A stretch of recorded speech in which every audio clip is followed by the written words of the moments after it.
When you manage procurement for multiple facilities, every order matters. But when it's for a hospital system, they matter even more.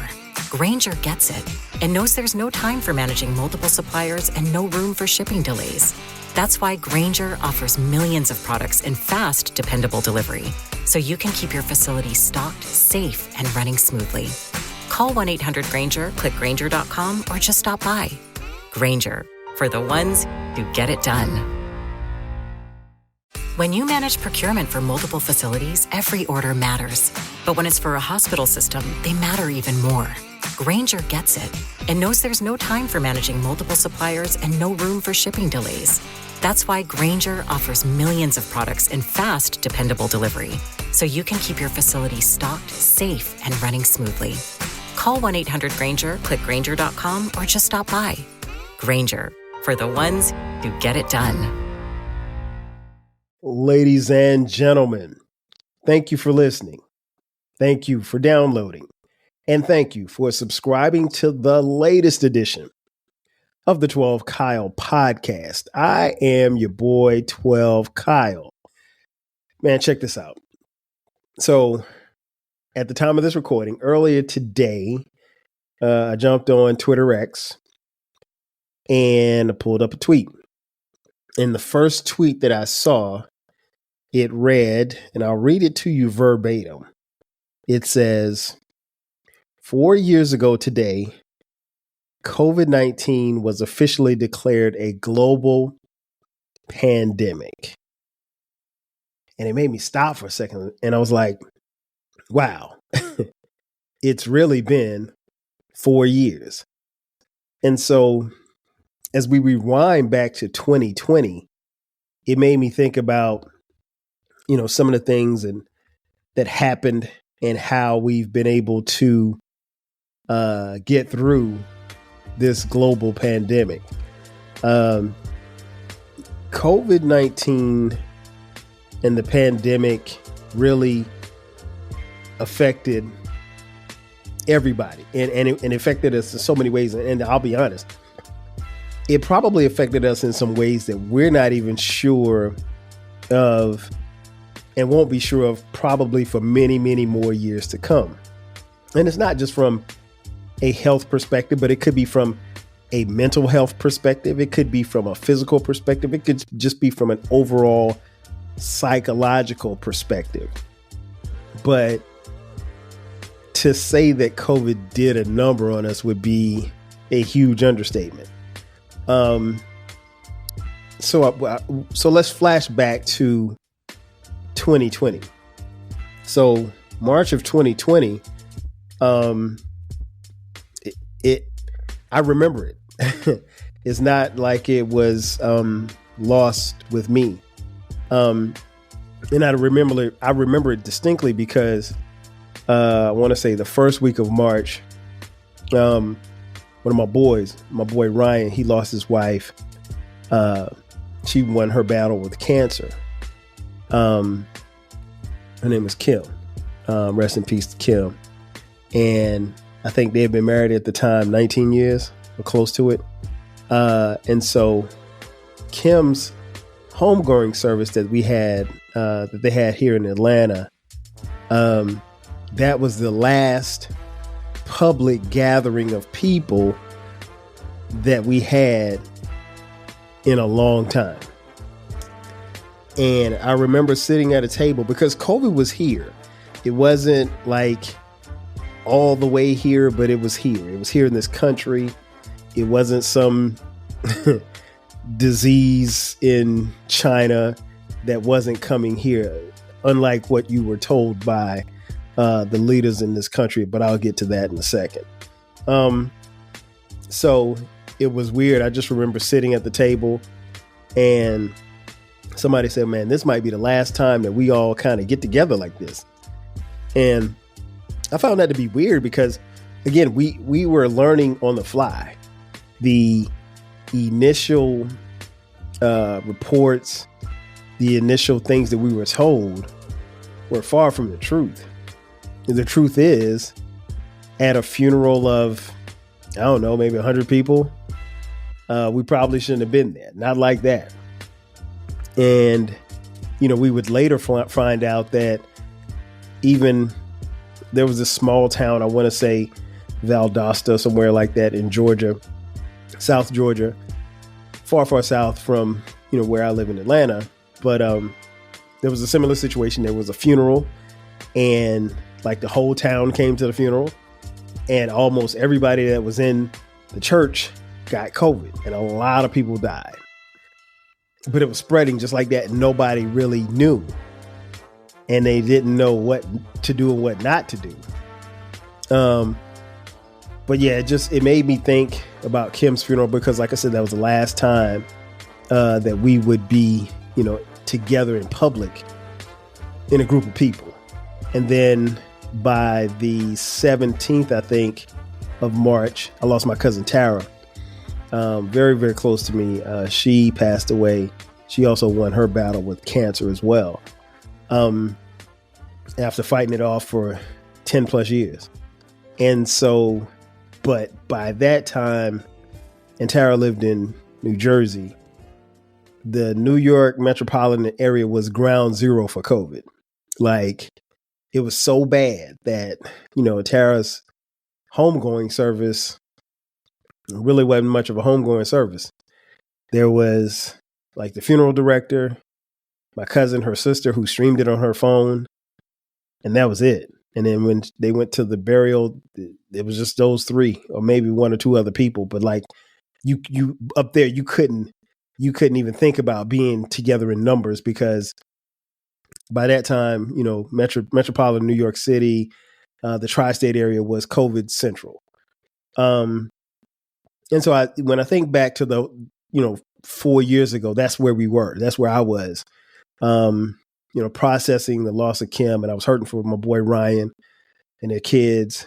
And, because he, much like me, had married his college sweetheart, known Kim for years, not really sure what he was going to do and how he was going to manage, their three kids. And then also grieving for my cousin Tara, because, again, she had been here for so long. She's 9 months older than me. She's always been like a big sister to me. And I haven't lost people that close to me. And so you got all of that playing on me. And then we have this global pandemic. And I just remember being at work one day and they said, hey, we're sending you guys home. And I was like, whoa. And I pulled my supervisor to the side and she said, well, hey, look, take your computer home, take all your stuff. She said, I don't think we'll be back in the office until this is over. And I said, well, when do you think it's going to be over? And she said, I have no idea. And none of us did. There were some people who really thought that, COVID would just go away. That was far from the case. And quite honestly, maybe if we had, done what we were supposed to do as a country, as leadership in this country, maybe, just maybe, we would have been able to get out of COVID within a month or so. If we had done what we were supposed to do, if we'd gone home, locked in, stayed in the house for a couple of weeks, who knows? But that's not what was said. I will say this much. As I look back 4 years ago, I'm very impressed on how we as a people were able to adjust. Adjustments are good. Everybody can adjust. Not everybody wants to adjust, but adjustments in life are necessary. And I think as a nation, as a people, we did a tremendous job in adjusting. Now, there are some of us who were very hesitant to adjust. But I think we were able to adjust and pivot pretty good. I mentioned, leaving work and having to work online. Now, my job at the time, could we work from home? Yeah, we could work from home, but they didn't like that. They wanted you in the office. And so I took my computer home, and to be honest, I took all my stuff because at that particular time I had already started interviewing at other companies. So I had one foot in and one foot out. So I was ready to leave. And I was like, you know what, let me take all of my stuff because I ain't coming back here. So hopefully by the time this blows over and we're back in the office, I'm in someone else's office. So I didn't tell them that, but I took all of my personal stuff. I didn't leave anything personal any of my personal stuff behind. And so, the ability to adjust, the ability to pivot, like I said, going from not being able to do anything to actually having school online or having work online. It was a trip because my kids were here. And now all of a sudden, everybody's here and everybody's out of school.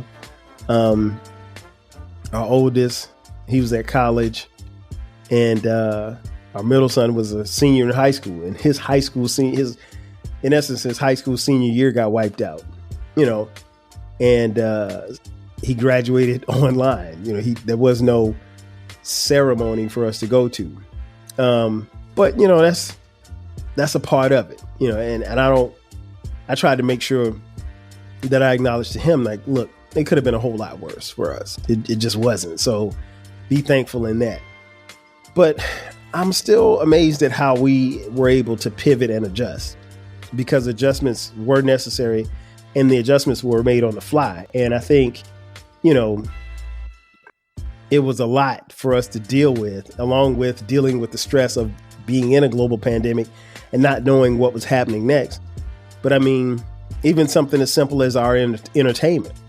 Now all of a sudden we can't go to the movies. We can't go to concerts. We can't go hang outside. And I think, it's easy to get cabin fever, but there's something to be said when it's one thing to be in the house. And then it's another thing for somebody to tell you, you have to be in the house. Like there's no other alternative. That's tough. But you adjust. And I think we adjusted well. And I mean, but the way that we adjusted and the way that we pivoted, I think was key, because some things were born out of that. Like, for instance, the Versus series, that got us going. That kept us going. Being able to see some of our favorite stars perform online, and you log on to Instagram and you see Erykah Badu and Jill Scott singing their songs online in a virtual concert, and it's 1 million people on Instagram. Prior to the pandemic, I hadn't watched many people go live on Instagram, so the whole Versus thing was new to me. And then seeing like D Nice doing his DJ sets in what they call club quarantine.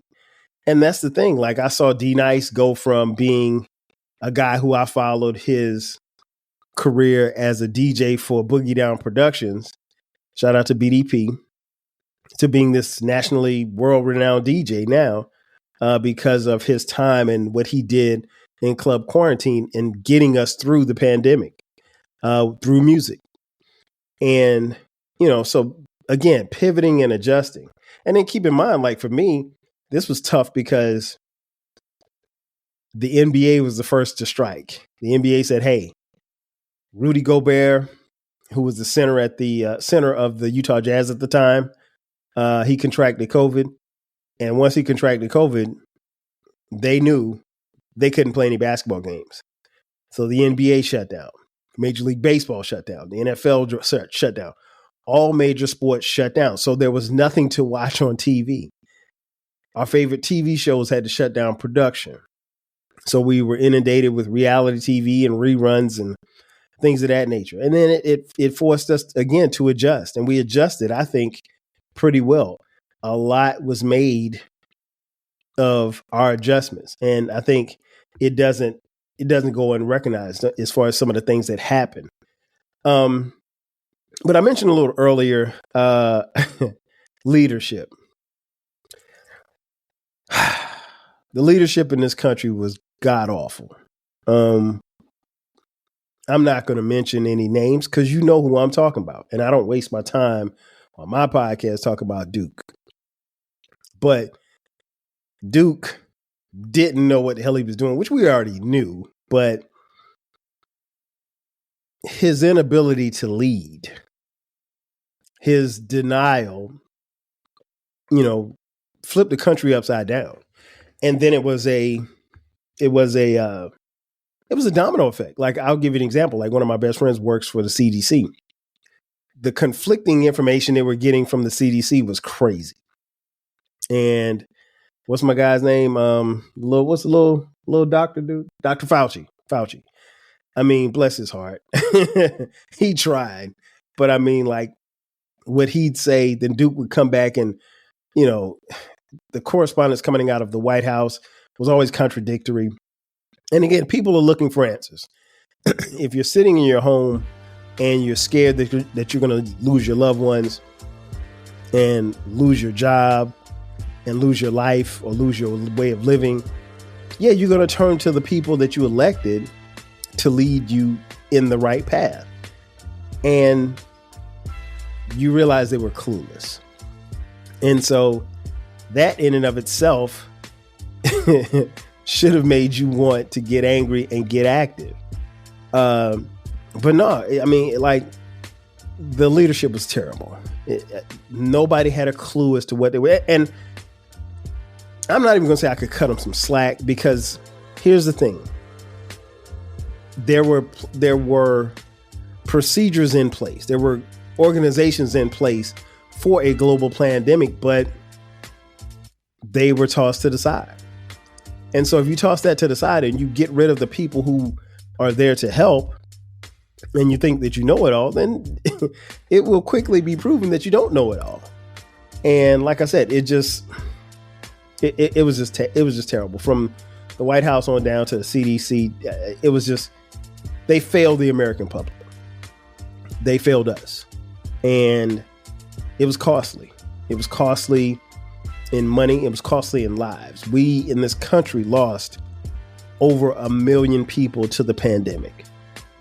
And that number doesn't go lightly on me, but I mean, to lose 1 million people, that's tough. Because here's the thing, of that million, and it was more than 1 million. I'm just using 1 million as a round number. Of that million, how many lives could have been saved if we did what the doctors said that we should have done, or if we did what the experts say that we should have done, instead of doing what we want to do? I mean, then we get to the point where early in the pandemic, the correspondence is saying, okay, hey, what we should do is put on a mask. Have a mask cover your face, cover your nose, cover your mouth, so forth and so on, especially when you're in public. Wash your hands for at least 30 seconds. If you're coughing, cover your mouth when you cough through your arm. Man, listen, I think I speak for all of you when I say we saw people do the total opposite. We saw people come in places, and then it became a issue for establishments. Okay, well, hey, you can come in the grocery store, but you can't come in without a mask on. And then you had some people say, well, hey, I'm not wearing a mask. And so the mask versus unmasked debate roar on. And it was scientifically proven that, yeah, if you wore a mask, it didn't mean that you weren't going to get COVID. What it meant was, if you had COVID, because here's the thing, folks, if you got COVID, it was pretty likely that you would have spread it to someone else before you knew that you had it. So if I got COVID on Monday, I'm coming in contact with everybody on Monday. But here's the thing. If I'm protecting myself, I'm also protecting others. So maybe I get COVID on Monday, but I'm not giving it to the 20 people that I come in contact with on Monday. That's how it worked. Simple, but some people, you can't explain simple to dumbasses. So yeah, the spread was crazy, and COVID ran rampant. And again, you had a situation where, you had people who didn't want to get masked. Then there was a vaccine that was created. Oh man, that was those debates went on forever and probably still are going on. To get the jab or not get the jab. I know people say, "Oh, I'm not getting a COVID shot because they just made this vaccine last week." And then you had others that say, I don't trust it. Last time we got shots, we ended up with syphilis. I mean, right. All of these historians, all of these doctor people. And I mentioned on the previous episode that I did about COVID, I just suggested that you consult your own doctor. Do your own research. And I spoke with one of my best friends, Dr. Jamel, and she's been on the podcast and she's coming back as well. And she told me straight up, she was like, look, this is going to be around for a while. And she said, eventually we'll get it and we'll keep getting it. But she said, it'll be kind of like the cold, as far as like how it affects your body, or maybe the flu. It won't be to a point. It won't be as potent where it will take you out, but we'll all eventually get it. And as crazy as it sounded and as scary as it sounded, but I believed her because, again, we've been friends for forever. And I know she's smart and I know what she knows what she's talking about. And so, but the whole mask versus unmasked and the vaccinated versus the unvaccinated, man, that debate went on and those battles went on. And meanwhile, we were losing thousands of people every day. One of which was my late Aunt Connie. And I miss my Aunt Connie. I don't know.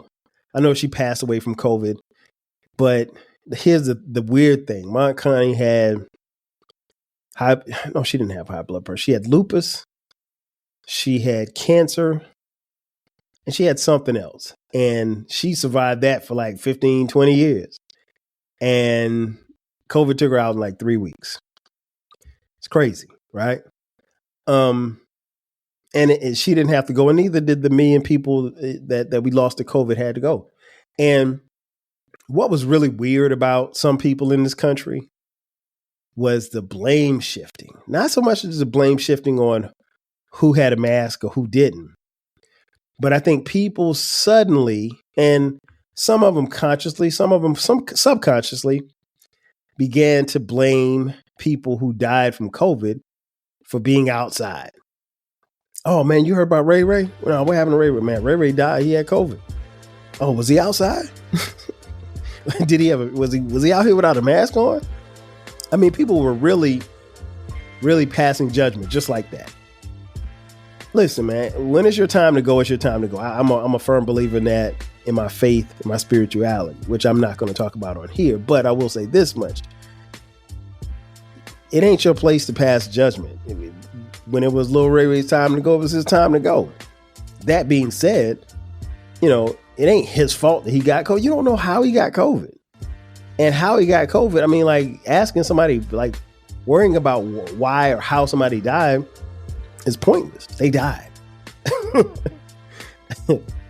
Didn't matter if they got hit by a truck or they died in their sleep. I mean, they died. You should mourn them. You shouldn't be worried about dumb ancillary things. The loss of life was, really, really tremendous. And I think it's asinine to blame those who passed away, saying like almost subconsciously saying, well, they deserved it because they were outside. But we pushed through. We pushed through and we pushed through and we pushed through. A lot of things happened over these past 4 years. And I'll be honest, like there are times when I think of events and I have to ask myself out loud, okay, was this before COVID, after COVID? Because like I have a memory of the world before COVID, but my memories of the world after COVID are totally different. It's just different.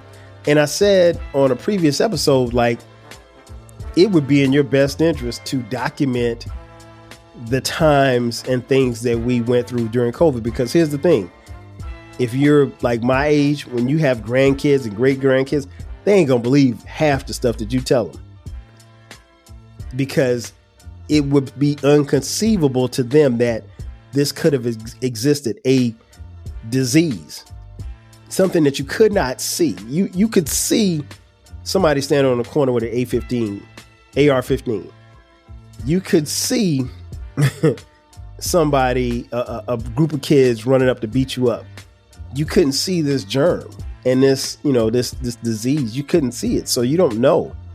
You could go to the gas station, touch the handle to pump your gas, and then come and rub your face and get COVID. Just like, or somebody could just cough in your face. Or so you could just walk in a room and the air is just filled with COVID. I mean, it happened. You could be on a bus, you could be on a plane. Like, there's really no way that you could find out how and where you got it from. You just know you got it. As I mentioned on previous episode a couple of years ago, my family got it. And it's weird because everybody in our house got it except Cameron, our middle son. And to this day, he still hasn't gotten COVID. The joke is COVID wouldn't like Cameron, so it didn't even want to bother with him. But of everybody that had it in my house, I had it, quote unquote, the worst. And I'll be honest, and I said it on the podcast, and it's worth repeating. I never felt bad. I kind of felt sorry for not feeling bad, if that makes any sense. Like, I was isolated in this room. So I was away from my family for a couple of days, and they were bringing my food in, sliding it under the door. I mean, well, not sliding under the door, but opening the door. And I'd open the door and it'd be outside my office, and I had to come in here and eat. And I had a bed in here and stuff. And so, I was isolated from the family, and I didn't go outside for a couple of days, but that's what it was. I wasn't in the hospital hooked up to no machines, and I never felt bad, but it kind of felt weird to know that that what I was going through actually took some other people out of here. So, but blessed and thankful. But I think overall, we should look back on these 4 years and just understand that we're in a different place. We're in a totally different place. We will never, ever, ever go back to how it was. We just can't. There's no logical way that we can. Too much has happened. The world is different. It's different. Yeah. I mean, and I did different things. Like prior to COVID, I don't think I ever walked around in my neighborhood just for exercise. I don't think I ever did. And I've been living here since when we moved? We moved here in 2001. So no, I never walked around in my neighborhood. And all of a sudden now I'm walking around in the neighborhood. Like I mentioned earlier, being able to work from home. I may not ever work in an office again. And that's cool. I mean, there are days that it'd be kind of cool to go into an office, but does that mean I got to get dressed up? I ain't doing it. I'd rather be in a t-shirt and some jeans and some Jordans. That's it. But life has changed. And, I feel fortunate that I'm still here. I think one of the positives that I took away from COVID is, I think at least I am, and I see a lot of people, we're more intentional. We're cherishing the moments. We're cherishing the days a whole lot more than we did before. I think, if nothing else, COVID had us slow down. It told us, hey, you got to sit down. And when you sat down, you realize a lot of the stuff that we were chasing, a lot of stuff that we were concerned about, really wasn't as important as we probably thought it was. And that's a big eye opener for a lot of people, because you realize, hey, I'm breaking my neck to get to this job. Well, guess what? If you die, this job will have somebody in your seat tomorrow. It's a fact. So ultimately, we learn things like to take life a little bit more serious. And we learn things like to appreciate each other just a little bit more. We can't get back what we had before March of 2020. We won't. We'll never get that back. But what we can do is take away some of those lessons, and one, be thankful that we're still here, because over 1 million people in this country aren't any longer. And understand that we'll probably never see this again. And for those of you who documented your time during COVID, I hope you did what you were supposed to do. Because again, 100 years from now, if somebody watches this podcast, I want them, or hears this podcast, I want them to understand exactly what we were going through. It was a lot of uncertainty, but ultimately we made it. Now we're on the other side of COVID, so how are we going to make it better? Because see, you can't go back to what it was, but what you can do is build on what you have and turn around and make it better for the next generation. Now, yeah, you can jack up prices and you can try to make as much money, because don't get it twisted. A lot of money was made during COVID. Just look around. A lot of money was made. Might not have been made by you. Might not have been made by me, but a lot of money was made. And so where do you go from here? What did you learn? What did you take from it? Are you thankful? Ask yourself those questions. And then what do you want to see going forward? Ironically, we'll probably never see this again.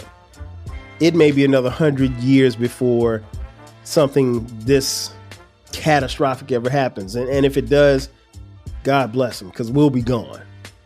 But ultimately, what I want you to do is, what I want you to take from this episode is just understanding, like, it didn't have to happen this way. It did. We adjusted and we moved forward. But as you move forward, always look back and be appreciative of the fact that you made it, because a lot of people didn't. Ladies and gentlemen, that's going to do it for me. Thank you for checking out this edition of the 12 Kyle podcast. Be sure to subscribe to the podcast. The podcast drops every Thursday at midnight. From time to time, we drop bonus episodes on Sundays at midnight. If you haven't done so already, be sure to subscribe to the podcast. You can find the podcast on any podcast reader, any place where you get podcasts. You can find them. We have a YouTube channel. You can leave comments on YouTube. You can also get the audio as well as the video of every episode. If you're on Spotify, you can leave a comment on Spotify as well. If you are on social media, follow us on social media. You follow me, 12 Kyle, on Twitter, Instagram, Facebook, and Threads. I always forget Threads. Threads. You can follow the podcast on TikTok, as well as the others that I just mentioned: Threads, Instagram, Twitter X, and Facebook. And if you're so inclined, if you feel so inclined, hit us up. Throw us some money. $TWELVEKYLE. And we have a Linktree link in the bio. Click that link if you want to get some 12 Kyle podcast merch. We do have merch now, so help yourself. Again, that's going to do it for me. I am your boy, 12 Kyle. I'll catch you guys next time. 5000. If you work in university maintenance, Granger considers you an MVP, because your playbook ensures your arena is always ready for tip-off. And Granger is your trusted partner, offering the products you need all in one place, from HVAC and plumbing supplies to lighting and more, and all delivered with plenty of time left on the clock, so your team always gets the win. Call 1-800-GRANGER, visit Granger.com, or just stop by. Granger, for the ones who get it done. If you work in university maintenance, Granger considers you an MVP, because your playbook ensures your arena is always ready for tip-off. And Granger is your trusted partner, offering the products you need all in one place, from HVAC and plumbing supplies to lighting and more, and all delivered with plenty of time left on the clock, so your team always gets the win. Call 1-800-GRANGER, visit Granger.com, or just stop by. Granger, for the ones who get it done.